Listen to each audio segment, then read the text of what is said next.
The Mutual Broadcasting System, in cooperation with Family Theater Incorporated, presents Laughing into Glory, starring Vincent Price. J. Carrol Naish is your host.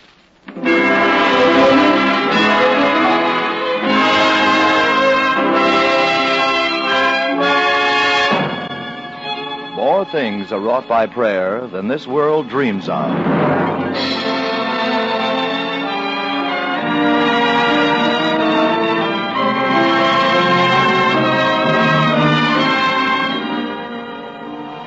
Before we bring you tonight's stars and story, I want to thank everyone who has written to Family Theater these past few weeks. Your letters, wonderful letters from all parts of the country, have been a great encouragement to us in Hollywood because through this program, we want to express a conviction that prayer, family prayer, can help keep our families together and happy. Yes, Family Theater is dedicated to your family, to all families, in the hope that they will always be well and happy, and in the hope that your family will pray together, because a family that prays together stays together.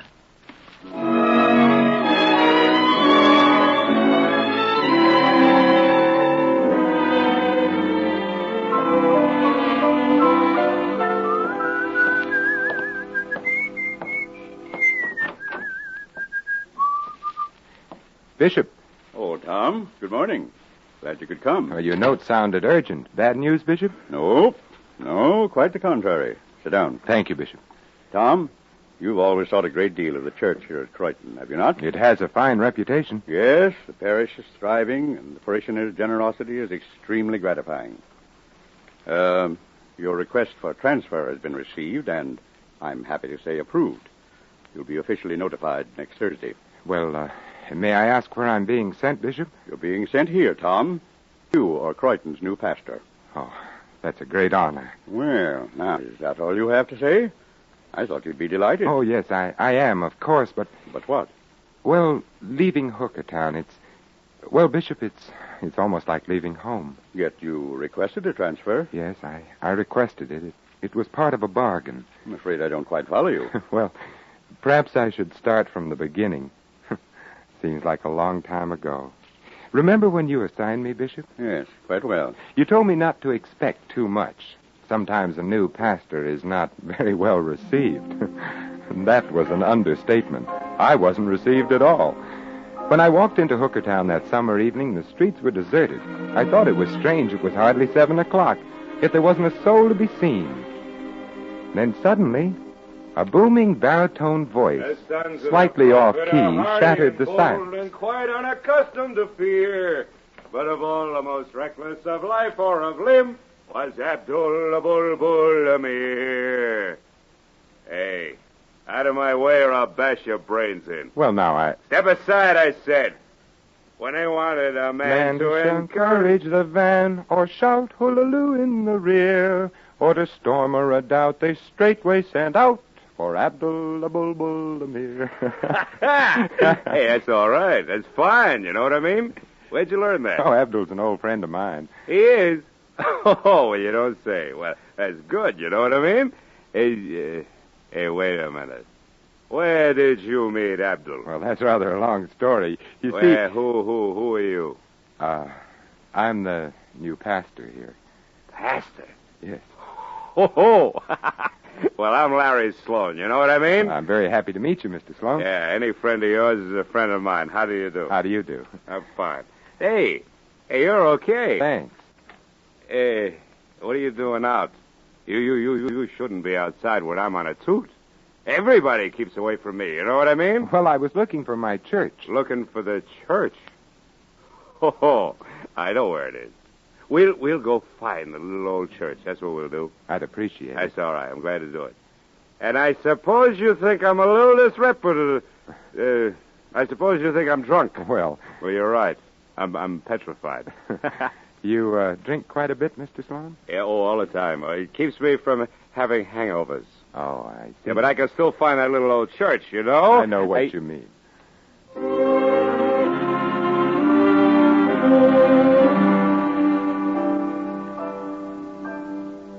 Well, what do you think of her? Well, offhand, I'd say it could do with a few repairs. Oh, well, we did fix it up once. Yeah, I used to be a stonemason. I rebuilt that back wall myself. Oh? When did you do that? Oh, about 12 years ago. Well, I don't mean to sound impetuous, but don't you think it's about time to replace those broken bricks? Oh, that's a good idea. I'll be glad to see it when you get it finished. Well, I gotta go now. So long. Oh, he could Timothy Irving play euchre or pool, perform on the Spanish guitar. Sloan. In fact, quite the cream of the Muscovite. Sloan. Huh? Just a moment. About that wall. Yeah? Don't you do any masonry work anymore? I don't work at all. Why not? Well, it interferes with my drinking. Well, how do you live? Oh, I get by. I get along fine. I mind my own business. Maybe that's what pastors ought to do. Oh, I'm sorry, Sloan. Yeah. Well, thanks for showing me the church. Good night. Night. When they wanted a man who could offer a hand, who was faithful to friend far and near, well, there was not a doubt he was always about, was Abel Amir. Hey, what was that? What? Oh, you mean that, what I was singing? Yeah. That's the sixth stanza. I never heard it before. You've never heard the sixth stanza? Why, that's the whole key to Abdul's character. He'd go down the line for his pals, huh? Never missed. Ah. Well, about that wall. Yes? I might be able to offer a hand. Well, now that's very gratifying, Sloan. Very gratifying indeed. Sloan arrived next morning with bricks, mortar, and a slight hangover. He said he preferred to go at the job by himself, so I decided to spend the morning in town acquainting myself with the villagers. Main Street was just coming awake. A merchant in white apron was sweeping the sidewalk in front of his store. Oh, good morning, sir. Oh, good morning. A fine day, isn't it? It won't be for long. Woke up with a backache this morning. That means rain. Are you the proprietor of this store? Have been for 19 years. Look out. That's where I'm sleeping. Oh, I'm sorry. I'd like to introduce myself. Yes, I know. You're the new pastor up at the church. Stand back where you were. I have to sweep there now. Now, when did you get into town? Last evening. Think you're going to like it here? Oh, I'm sure I will. Well, I hope you're not like that last pastor we had. He was a great one for changing things. Never satisfied. Wanted to repaint the church, put in a garden. Thought money grew on trees. But he was transferred. Transferred? That's right. My name's Cromer. Henry Comer. Oh, I'm glad to know you, Mr. Comer. Well, you might not be when you get to know me better. I'm a businessman, conservative, practical businessman. I consider the church my responsibility, and I contribute to its upkeep accordingly. But I don't like extravagance. I think the clergy ought to study a little economics. Yes. Speaking of the church, Mr. Comer, I noticed last night that the roof... What's the matter with the roof? Well, it leaks, what there is of it. Well, in that case, I'd suggest that you repair it. I'm afraid it's beyond repair. You see, the beams have decayed. And reinforce them. You certainly don't want roof caving in on your congregation, now do you? Exactly. Mr. Comer, that's why You'll find some 2x4s in the rear of the store. You're welcome to them. As for nails, I feel it my duty to let you have them at wholesale price. Thank you. Well, I've enjoyed talking with you. Good day. Good day, Mr. Comer. After meeting Mr. Comer, I realized that he could stand a sermon on the virtues of generosity and the joy of giving. Across the street on the same corner was another grocery. A bewhiskered gentleman standing in the doorway motioned to me. Oh, Your Reverence, could I have a word with you? Why, yes, of course. My name is Michael Kane, and I own this shop. I saw you talking with Comer across the street, and I feel I should warn you about the man. Warn me? Indeed, Your Reverence. Comer's a black-hearted tyrant with not an ounce of compassion in his warped soul. I take it you gentlemen are competitors. Competitors? I wouldn't stoop to compete with the likes of him. I run a proper price store, I do, with charge accounts. And Comer trusts no one. So if you're thinking of doing business with him, remember my warning. It'll be pay as you go. Well, Mr. Comer and I weren't discussing his store. We were talking of another matter. Oh, and what might that be? The roof of the church. It's in pretty sorry condition. Perhaps you've noticed. No, I can't say as I have. As a matter of fact, it looked fine the last time I saw it. We could stand a new one, Mr. Kane. A new roof? Oh, no, I wouldn't advocate that, not at all. It's not so much the money, you understand. It's, well, I better be getting back to my counter. Good day to you, Reverence. Good day, Mr. Kane. Repairing the church seemed to be a pretty unpopular project, but suddenly I had an idea. So long as the two grocers were such ardent rivals, Why not put this rivalry to good use? I recrossed the street to Comer's store. Oh, it's you again. Well, did you find the 2x4s all right? I haven't looked yet, Mr. Comer. I was across the street talking with Mr. Kane. Kane? Yes, I told him about the roof. And what did he have to say? Well, I suggested a new roof for the church. He didn't approve. Oh, he didn't. And how would that heathen know the needs of a church? Just let me remind you, I've lived in this parish long before Kane came to Hookertown. Yes, Mr. Comer. If I think the church requires a new roof, it should have one. You understand? Certainly, Mr. Comer. Matter of fact, the quicker we start, the better. Now, you go get an estimate on the cost and send me the bill. That's all. Good day. Good day, Mr. Comer.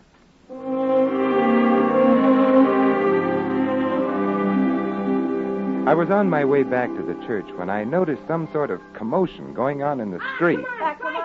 3 youngsters had another one on the ground and were pounding his head against the curbstone with a great display of enthusiasm. Whoa there. Now, let's break it up. What kind of a fight is this 3 against 1? Here, son. Come on, let's get on. Now, wait. Hold on, boys. Hold on.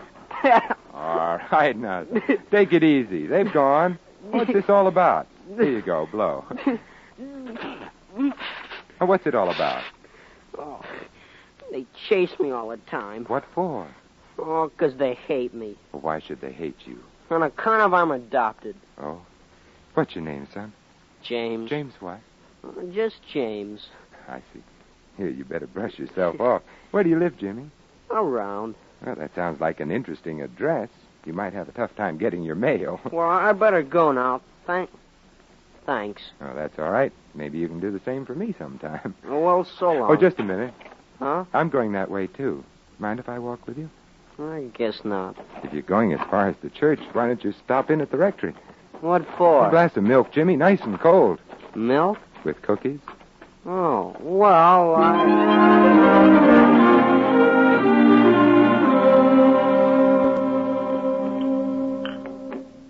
Take another cake if you like. Oh, thanks. Have you ever been here before? Church? Uh-uh. Oh, that's too bad. You know, I was thinking of getting some fellas together this summer for ball games. Do you like baseball, Jimmy? Oh, I sure do. You gonna have to come to church to play ball? Not necessarily. What's your objection to church? I don't believe in God. Oh? Oh. When did you decide that? A long time ago. They say there's a God and he looks after people and he helps them out if they pray. Yeah, well, I prayed and it don't work. Well, how do you know it doesn't? Well, I'm still adopted, ain't I? I haven't got my own father and mother, have I? I see.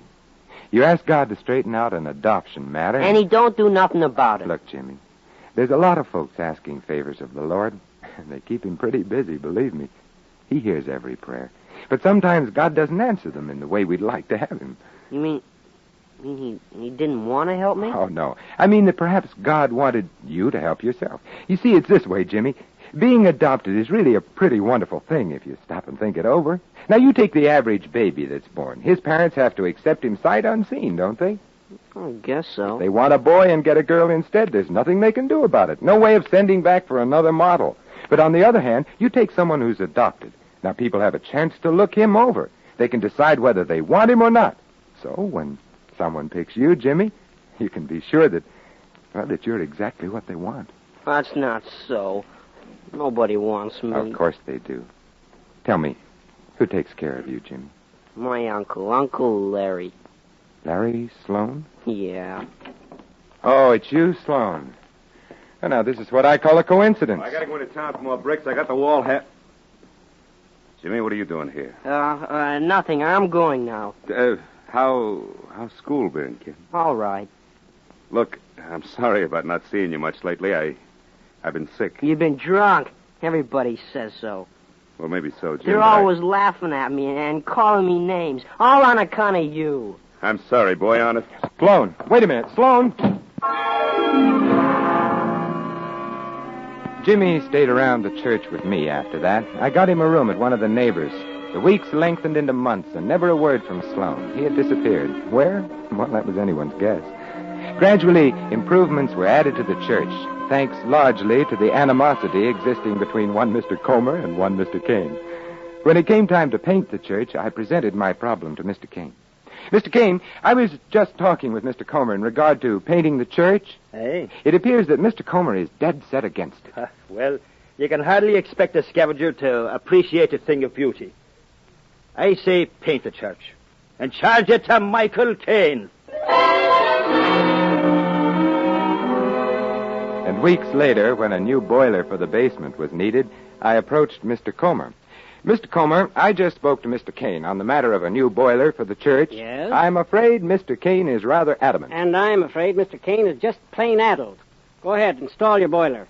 Never let it be said that Henry Comer stands in the way of progress. Well, our congregation seemed to grow with the church, and I was able now to devote more time to Jimmy. But all my efforts to help him overcome his sense of inferiority met with very little success. He avoided the other youngsters in the village at every turn. And then one day, I put him to whitewashing the fence. Some boys from school came by.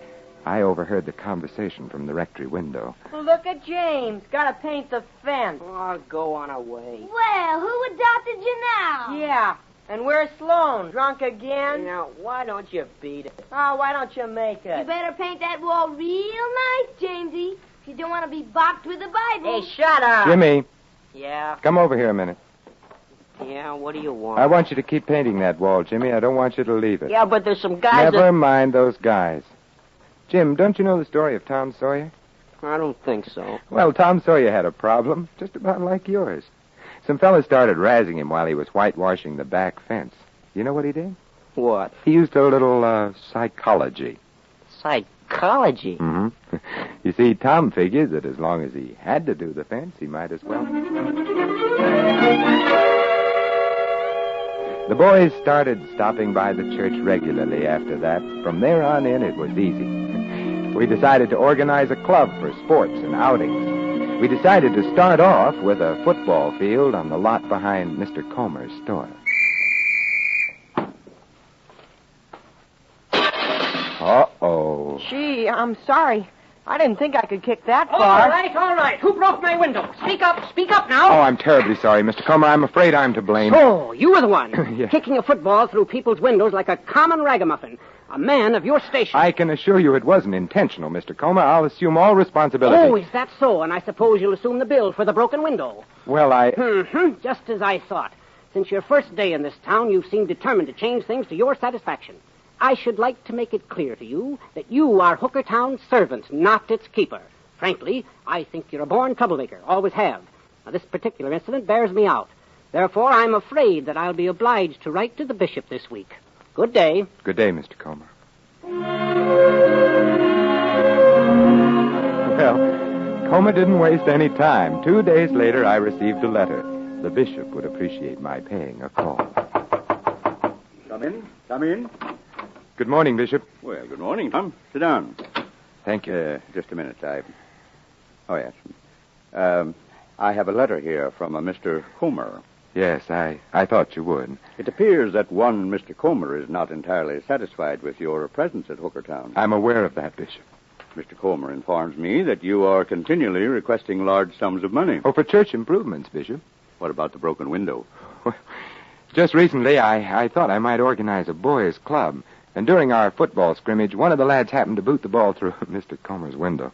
Must have been quite a boot. Oh, it was, Bishop. A good 50 yards. How old is the boy? I'd say he was about 14. Just 14. 50 yards, you say it was? As pretty a spiral kick as you've ever seen, Bishop. Well, now, that's truly a feat. Yeah. You know, kicking was one of my failings in prep school. I could get accuracy, but no distance. I remember one time, I believe it was the Brookfield game. Yes, it was. Yes, we were behind 13-6, and let me see. We were discussing a broken window. Yes, of course. Well, now, as pastor of that gang of football players, what do you intend to do about this matter? Well, I can assure Mr. Comer that there will be no recurrence of this unfortunate incident. We've already decided on another vacant lot quite some distance from Mr. Comer's establishment. Yes, that would be more fitting. And what about the cost of the window? Well, if you'll allow me time, Bishop, I'll do my very best to make restitution. Of course you will. Well, That seems to take care of everything. Just like I always say, there's nothing like a nice, friendly talk to get things ironed out. I'll write a letter to Mr. Comer. You know, oil on the turbulent parochial water. Was there something further? No, I guess not, no. Thanks very much for coming. Oh, Tom. Yes, Bishop? Stay a moment, if you please. I'd like to hear more about this lad who can kick a football 50 yards.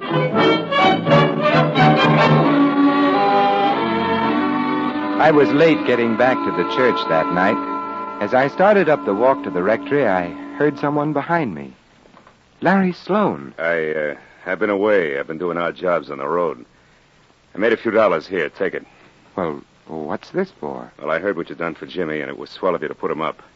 I thought maybe I could pay you back something for his keep. Oh, Jimmy more than earns his own way, Larry. I'm glad to have him around. Oh, that's fine. How is he? Oh, he's tip-top. Wouldn't you like to see him? No, I done enough to him. Just leave things be, huh? Take the dough, and I guess I better be hitting the road. I almost forgot to tell you. I ain't been drinking. Ain't touched a drop since the day I left. Oh, that's fine, Larry. That's you, Uncle Larry? Hey, Uncle Larry. Hello, Jimmy. Yeah, where you been, Uncle Larry? Gosh, I missed you. Did you, Jimmy? Hey, I'm sorry about what I said that day. I don't hate you, honest I do, and I've even been praying for you. Oh, that's real nice of you. You know, there's one thing that still bothers me. It hasn't been fixed yet. About that wall, Larry. Well, I'd like to help you, see, but you understand it's... Are you going back on Abdul? Abdul? I almost forgot about him. Huh? Look, really, I'm sorry. I just got a blow, that's all. Oh, you're not leaving? Yeah, Jimmy, I got a lot of things to do. Oh, now don't leave, Uncle Larry. Oh, well, you wouldn't want me to go through all that praying again, would you? Well, it's kind of tough to explain, kid. You see... This is where you belong, Larry. We want you to stay. Yeah, that's right, Unc. We want you. Oh, come on. Let's go home. Home? All right, kid, let's go home. Next morning, I stopped by Kane's grocery. I wasn't seeking a contribution for the church this time. This was a rather unusual request. I told him Larry Sloan's story. Would he loan Sloan enough money to start his own masonry? To which Kane replied, I most certainly would not. Sloan's a worthless tramp, and I can't see how he's ever going to change. Go see Henry Comer. Maybe he can help you out. Which is precisely what I did. Mr. Comer's answer to my request was rather surprising. Michael Kane, for the first time in his life, is absolutely right. I wouldn't finance that drunkard for one solitary cent. Good day. Oh, just one moment, Mr. What Comer. is it? Mr. Comer, next week, the spring appointments are coming out. New pastors are assigned to various churches. Others are transferred to different towns. I'm familiar with the clerical activities of the church. Well, if a pastor expressed a desire for transfer, the request would be carefully considered. Oh? Yes, sometimes the request is granted. Very interesting. Mr. Comer, I have a slight suspicion that I've been getting in your hair. You certainly have. I lost a plate glass window for one thing, and you practically tricked me into carrying most of the parish expenses. Kane and I are getting wise to you. Yes. I knew you'd catch up with me sometime. Well, let's say I make a petition for a transfer. Kane and I would certainly appreciate it. Would you appreciate it to the extent of getting together and seeing your way clear to help Mr. Sloan financially? That's a bargain. Fine. It's a bargain.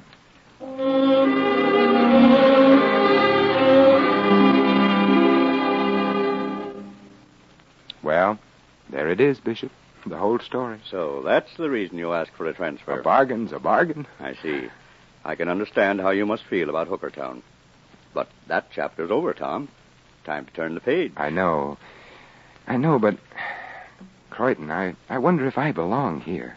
The parish is wealthy. These people, well, they don't have the same problems. People are the same in every place, Tom. Everyone needs the help of God. I hope I'll be worthy, Bishop. Of course you will. And you'll be happy here.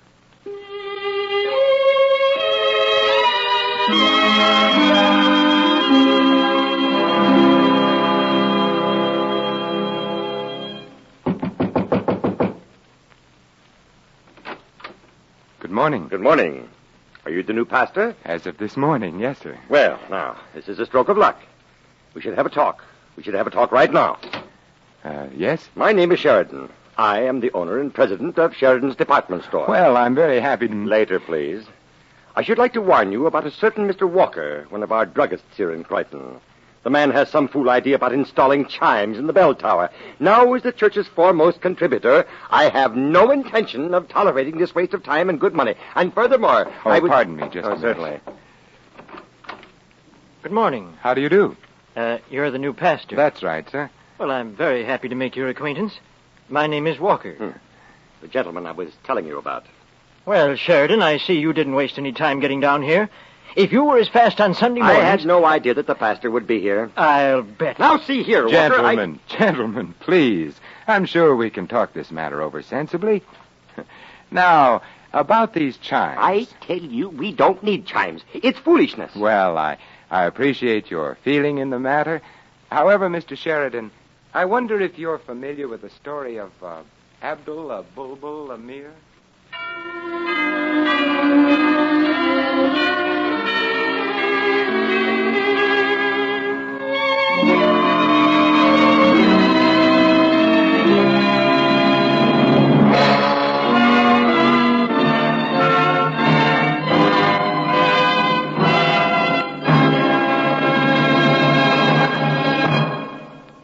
You know, while I listened to Top Man, I got to thinking. Yes, I was thinking that a happy family is, well, it's the most wonderful thing in the world. Wonderful for mother, father, and children, for the community and for the country. But everybody knows it isn't something that comes just with dreaming. It doesn't come even with planning and working hard. No, because maybe you can honestly say you've given everything to make your family happy. You dreamed, you planned, you worked hard to make your home happy. You gave it all you had. But now you feel, well, now you're afraid that your marriage is going on the rocks. You don't know what's going to happen. And you're not only scared for yourself, you're especially scared because of your children. And you're thinking of calling it quits. You've decided that you tried everything and can't make a go of it. But you're wrong. You're dead wrong. Have you tried everything? Have you tried the simplest and most powerful thing? Prayer. Yes, sincere prayer. Have you tried asking God to help you when the job became too big, too tough? He can help you. So say a prayer. And pray together with your family. Because a family that prays together stays together. Now, this is J. Carrol Naish saying good night and God bless you.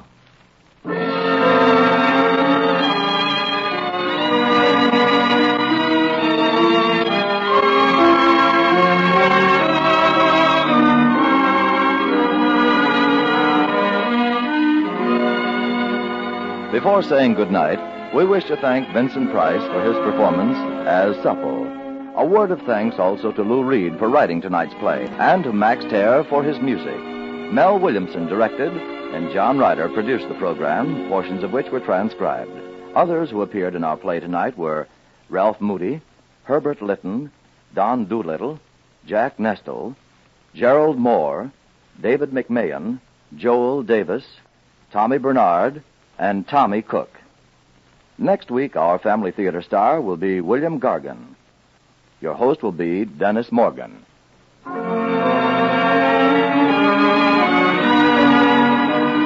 This series of the Family Theater broadcast is made possible by the thousands of you who felt the need for this kind of program, by the Mutual Broadcasting System, which has responded to this need, and by the actors and technicians in the motion picture and radio industries. This program is heard overseas through the facilities of the United States Armed Forces Radio Services.